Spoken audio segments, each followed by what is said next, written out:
Hey there, my name is Shane Craddock, and this is the Inner Edge podcast, where I share a different take on how to lead and live a sustainable, high-performance life. Over the course of different episodes, I'm going to challenge the belief that tension, stress, and struggle are essential to success and creativity. My experience is that there's an easier way, there's a better way, and indeed there's an essential way that we need to explore for the times that we live in. So let's go ahead, let's jump in and explore.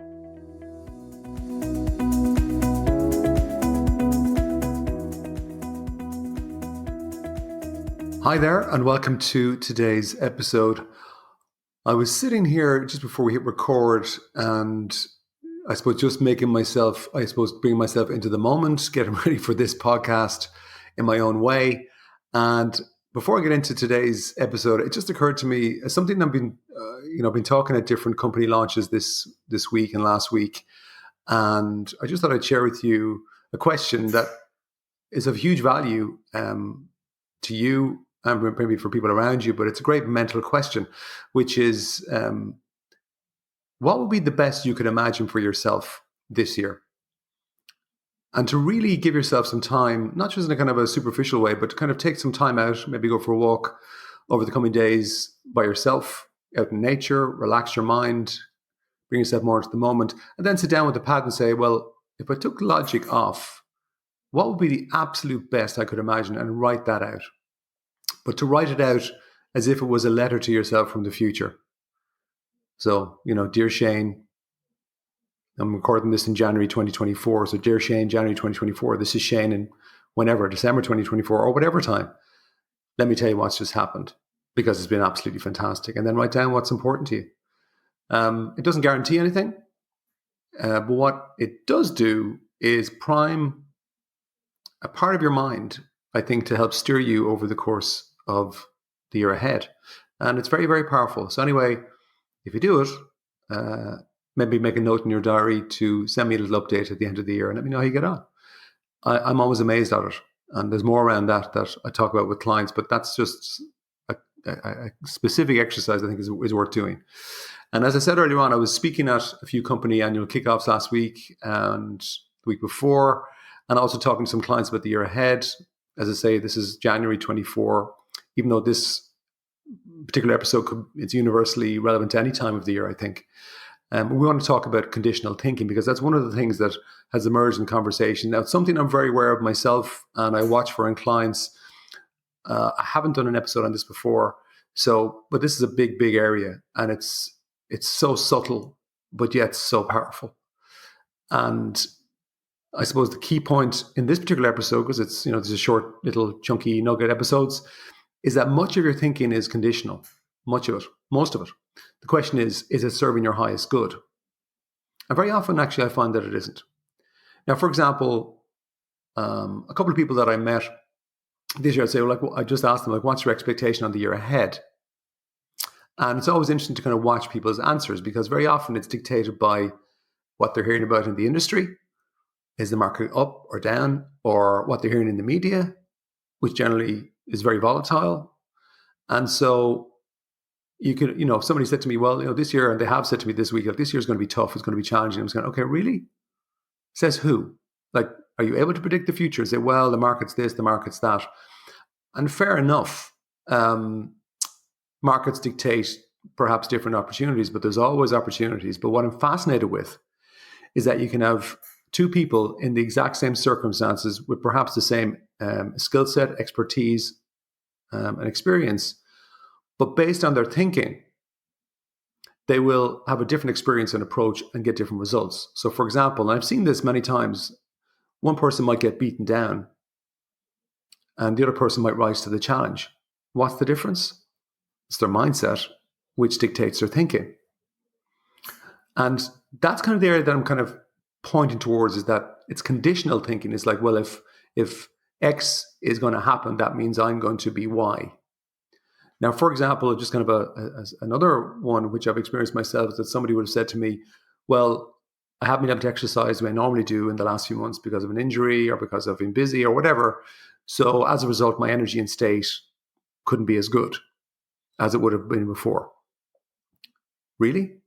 That's actually down to conditional thinking. So if I'm not able to exercise, then I'm not going to feel as good. And that's pretty much dictated by your thinking. Now, that happened to me a few years ago when I completely ruptured my right Achilles foot, my right Achilles leg, in my leg, my Achilles tendon. So completely severed. I had to have major surgery to reattach. It was very disruptive, probably worse than breaking your leg. It was a huge recovery time. But for the first time in a long time, I just wasn't able to exercise. And I remember initially thinking, oh my God, there was an extra challenge about figuring out how do I manage my energy? How do I manage my state? And then I realized, hang on, there was a hidden layer of conditional thinking that if I couldn't exercise, then my state would be off. And the gift of rupturing my Achilles was that I realized the thinking was there and I was able to detach from it and change it.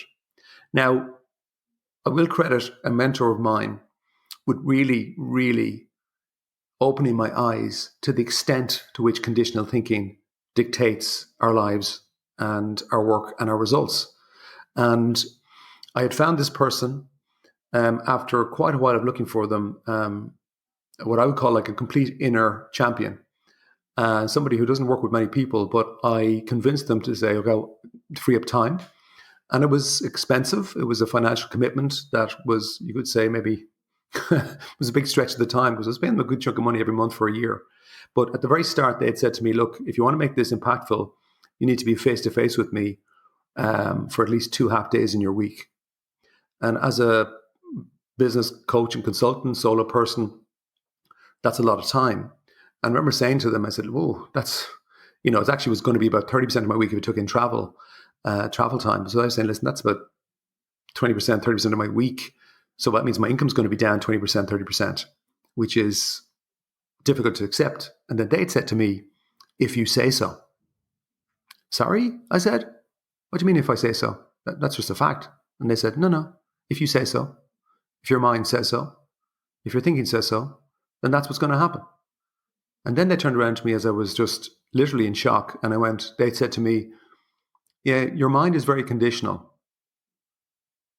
And initially I was thinking, what the heck does that mean? And I've since realized exactly what it means is that there's conditions in terms of if X happens, well, then Y is going to happen. Says who? Well, says you. And that's what I was saying to myself. And then I realized since that there's all sort of these unseen rules and conditions that we have in our lives. So if this happens and that'll happen if my wife or my husband or my partner is in bad form, well, then I'm going to be in bad form. That doesn't have to be true. You can change those conditions. And we've all these other conditions. Like if my business isn't doing well, according to my expectations, well, then I'm going to be fed up. If you're not doing what I want you to do, well, then I'm going to be pissed off.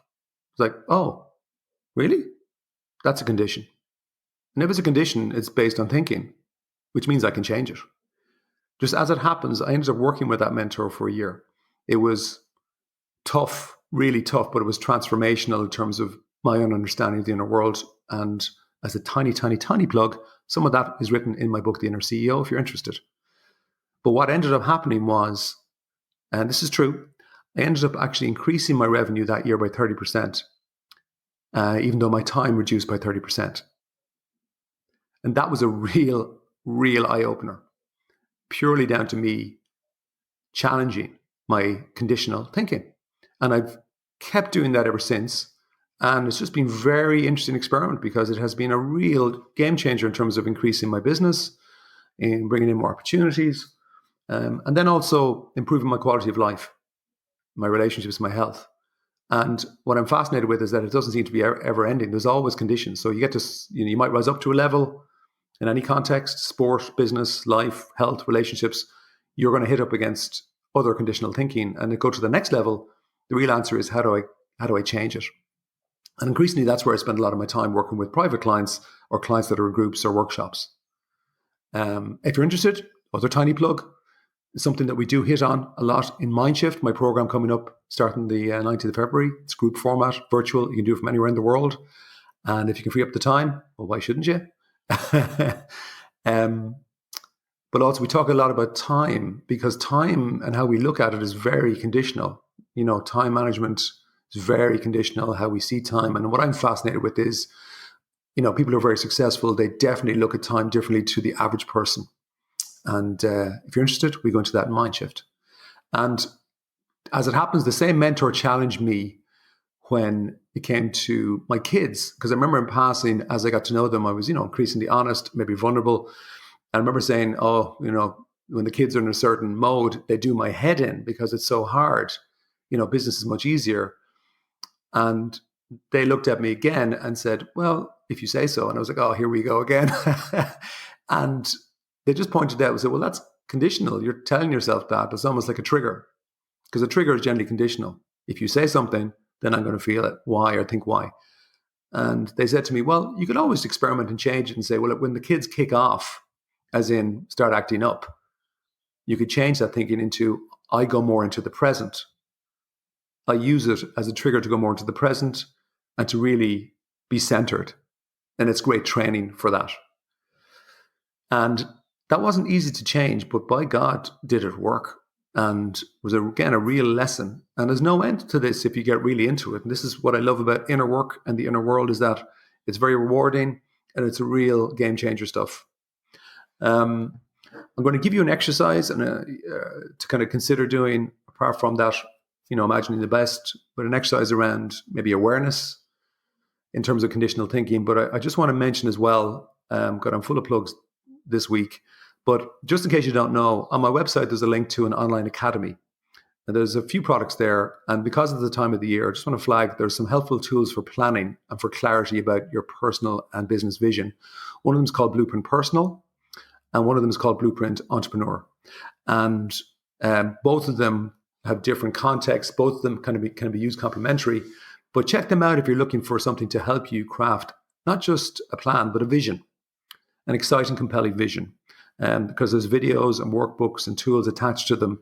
And, there's over 25 years of experience gone into both products. So that's the end of that plug. So here's the exercise. This week, pay extra attention every day to the back of mind thinking that's going on, not the front of mind. The real gold for you is going to be at the back of your mind. It's just that subtle thinking at the back of your mind that's going to influence everything, particularly how you feel and how you see the world. And when something arises where you're just feeling, it's either bringing up friction or frustration or something, we call it in the negative bucket, catch it. Be extra sensitive every day to make it a specific focus every day. But catch it somewhere, note it somewhere. For myself, I'll have a little section in my iPhone under Apple Notes. It's really easy to collect. I just note things down and then review at the end of the day for the next week and say, okay, let me go back and look at this. What's the conditional thinking around this? Can I challenge it? What would be a different thought that I could experiment with to see, can I create a different feeling, a different experience? Again, you're just being more in the area of what I would call the inner CEO, where you're literally in charge of looking at everything that's happening inside you and making sure it's serving you, your highest good. And it's really in the area of cultivating an expanded inner awareness, becoming more aware leader. This is really, really bullseye work if you're interested in really making some significant change. And the areas to consider, definitely your work, even if you're in sport. Your relationships is a big area, can be very conditional. Well, if they do this, then I'm going to do that, or this is how I feel. Your health, what's the conditional thinking there? Your energy, even in the context of sales. What are the conditions you're putting in? Well, this week I don't feel so good, so maybe I'm not going to sell this week. Somebody emailed me recently to say that they were reading about my projector fundamental, where your mind projects what's going to happen, and they had literally said to me, actually, because something had happened, they had created this movie in their mind that pretty much for the next 3 months determined what was going to happen, but they hadn't realized it. It was at the back of their mind, but that was conditional thinking. And then when they caught it, they could stop it, they could change it. So I guess the message I'm saying today is watch like a hawk for your conditional thinking, and where needed, change it to suit your good. That's it for this week. Ciao for now.